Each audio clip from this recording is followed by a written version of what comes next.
Samantala, naging emosyonal sa kanyang pagbabalik bansa ang OFW na nagkadikit-dikit ang lapdos sa balat matapos makuryente sa Saudi Arabia. Bagamat batid ni Alfredo Salmos na hindi na maibabalik sa dati ang kanyang anyo, umaasa pa rin siyang maipapagamot siya. Saksi si Ian Cruz. Naging madamdamin ang muling pagkikita ni Alfredo Salmos at ng kanyang mga kaanak sa unang pagbabalik bansa niya mula na makuryente sa Saudi Arabia noong taong 2010. Hirap pa rin si Salmos sa pagkilos dahil sa nagkadikit-dikit na balat na epekto ng pagkakuryente na aabot sa 4,000 voltahe habang naglilinis sa isang cubicle ng pinapasokang electric company. Yung pagtapok ko sa bansa natin muli, pagkatapos ng halos 4 na taon, parang nababawasan din yung mga sakit na sugat ko. Dahil yung pagka nandun ako sa Saudi dati, lahat masakit Itong Pebrero lang nang makilala ang 52 anyos na si Salmos ng GMA News sa Jeddah. Makailan, lalo lumakas ang panawagan para tulungan siya sa mga social networking site.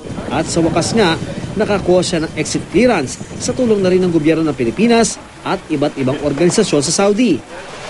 Salamat po ng marami talaga namin. Ay, ganitong po namin, kapiling na po namin, masaya na po. Ayon sa OWA, ay tulong na matatanggap si Salmos mula sa pamahalaan. Bagay na tiniyak ni Vice President Jejomar Binay nang bumisita sa kanya si Salmos para magpasalamat. Ang OWA ay magbibigay sa kanya ng disability benefits na nakakahalaga ng 100,000 pesos kasi makita naman natin it's total disability. Ito ay mga pagkakataon.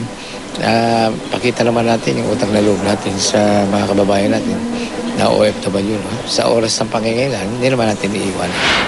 Hirap man at batid na hindi na maibabalik sa dati ang kanyang anyo, umaasa pa rin si Salmos na may papagamot siya. Humingi po ako ng tulong kay Vice Presidente na tulungan ako maipa-opera leg ko nung unang-una pa. Kasi nahirapan ako kasi wala rin akong kakayahan ipa-opera na to dahil sabi nila mahal daw. Kasi evaluate siya nung isa sa mga doktor ng PGH sa plastic surgery unit. I-assess kung paano ang priority itong sa leeg, paano mahiwalay yung skin sa leeg. Ako si Ian Cruz ang inyong saksi.